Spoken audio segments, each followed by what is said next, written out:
एक बार की बात है कि एक गांव में दो भाई रहते थे, पर उनमें जमीन और आसमान का फर्क था। एक संस्कारी और अच्छे गुणों से भरपूर था, मगर लोग उसको मंदबुद्ध समझते थे। दूसरी ओर उसका भाई चोरी चकारी और ठगी करता, और लोग उसे चतुर और सियाना कहते हैं। समय बीतता गया, अब वो बड़े हो गए। बड़ा भाई अभी भी गलत कार्य कर रहा था, जबकि छोटा भाई अपना घर बसा चुका था और दोनों खेती का कार्य कर रहे थे। कहानी है बड़े भाई की। एक दिन बड़े की भैंसों का चारा खाने एक बछड़ा आ गया। यह देख उसने उसके सर जोर से लठ मार दी, जिसके कारण बछड़े की मौत हो गई। समय बीतता रहा और एक दिन उसके खेतों में नर मादा खरगोश और उनका बच्चा आ गया। नर और मादा तो भागने में सफल हुए, पर उनका बच्चा उसके हाथ आ गया, जिसको उसने पकाकर खा लिया। समय बीतता गया, अब वो थोड़ा बुजुर्ग सा दिखने लगा है, पर उसके घर अभी तक औलाद नहीं हुई और वह मन ही मन सोच रहा था कि मेरे आज तक कोई औलाद नहीं हुई। मैंने अच्छा काम तो कोई किया नहीं, शायद इसीलिए मेरे घर कोई औलाद पैदा नहीं हुई। अब वो पुण्य कार्य करना चाहता था। उसने अपनी पत्नी से कहा कि जब तुम खेतों में मेरे लिए खाना लेकर आती हो, तब दो लोगों का खाना लेकर आया करो, ता जो कोई ज़रूरतमंद भी खाना खा सके। उसकी पत्नी ऐसा ही करने लगी। वह हर रोज़ दो लोगों का खाना लेकर आती, तो इसमें से आधा खाना पंछियों को खाना खिला देता, मगर पानी की आवश्यकता ज़्यादा थी। लेकिन सप्लाई कैसे हो?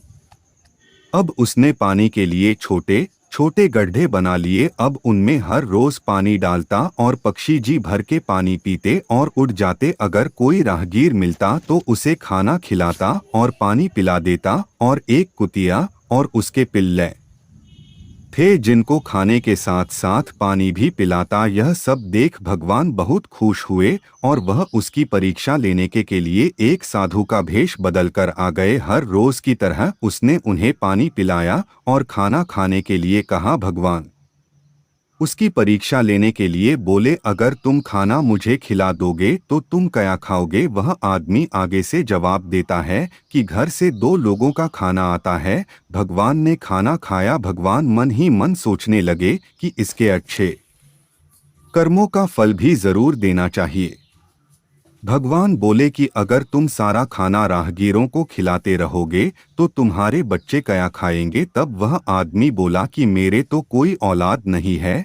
तब भगवान बोले कि अगले साल इस तारीख को इस महीने एक लड़का जन्म लेगा, उसका नामकरण मैं ही करूंगा। मैं तुम्हें यही इसी स्थान पर मिलूंगा। बिल्कुल ऐसा ही हुआ जो समय बताया था। उस पर एक लड़के ने जन्म लिया। वह आदमी भागा भागा अपने खेतों में गया। वह साधु उसे उसी स्थान मिला। रात के 12 बजे हुए थे। साधु रूप में भगवान ने कहा कि उस बच्चे को दक्षिण दिशा में अपने घर में दफना देना। वह आदमी बोला, जैसी आपकी इच्छा। और वह साधु बोले, विश्वास तो है न? वह बोला, बहुत विश्वास है। वह साधु बोले, ऐसे ही विश्वास बनाए रखना, तुम्हारा कभी भी बुरा नहीं होगा। उस आदमी ने घर जाकर ऐसा ही किया। बच्चे को दफना कर वह फिर साधु बाबा के पास आ गया। बाबा ने कहा, अगले साल फिर से तुम्हारे घर लड़का जन्म लेगा, मैं उसका नामकरण करूंगा और तुम मुझे यहीं पर मिलना। अगले साल फिर एक बच्चे का जन्म होता है।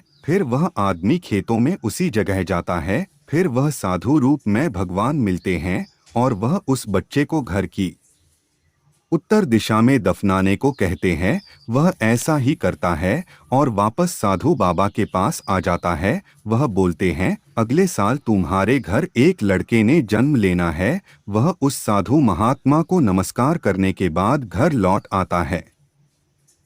वैसा ही हुआ जैसा साधु बाबा ने कहा था। एक लड़का जन्म लेता है और वह फिर उसी बाबा से मिलता है। वह बाबा इस बार कहते हैं कि उस बच्चे को हल्के गर्म पानी से नहलाकर साफ कपड़े में लपेटकर बिस्तरे पर लेटा कर आ जाओ। वह ऐसा ही करता है। वह बाबा के पास जाता है। बाबा कहते हैं कि उस बच्चे को बाहर दरवाज़ा लगा देना, जवाब तुम्हें खुद ही मिल जाएगा। अगर न मिला तो मेरे पास आ जाना, पर तुम्हें जवाब मिल जाएगा। जब वह आदमी गांव में वापस आता है तो गांव वाले लोग उसे घेर लेते हैं और कहते हैं कि तुमने 2 बच्चे को मार डाला है, अब इसको भी मार डालोगे, हम ऐसा नहीं करने देंगे। वह गांव वालों से बोलता है कि आज सभी सवालों के जवाब मिल जाएंगे।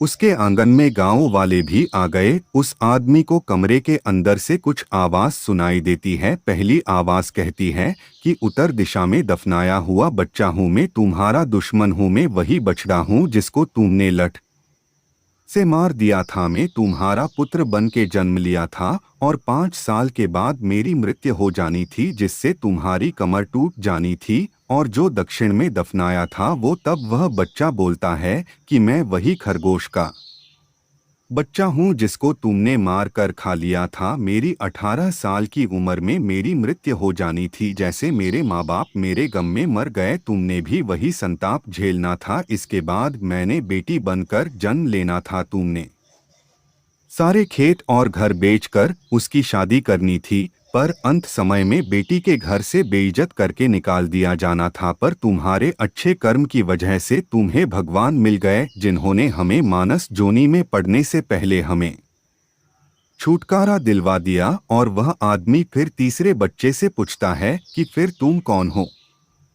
तब तीसरा बच्चा बोल उठता है कि मैं तुम्हारे अच्छे कर्म हूँ। तुमने एक कुतिया और उसके पिल्लों का गर्मी और सर्दी में पानी और खाना दिया, मैं वही कुतिया हूँ। मेरी उम्र 100 वर्ष की है, मैंने आपकी सेवा करनी है। और जो पिल्ले थे वह आपके पोते पोतिया बनकर आएंगे। तब उस आदमी को उसके सब सवालों के जवाब मिल चुके थे।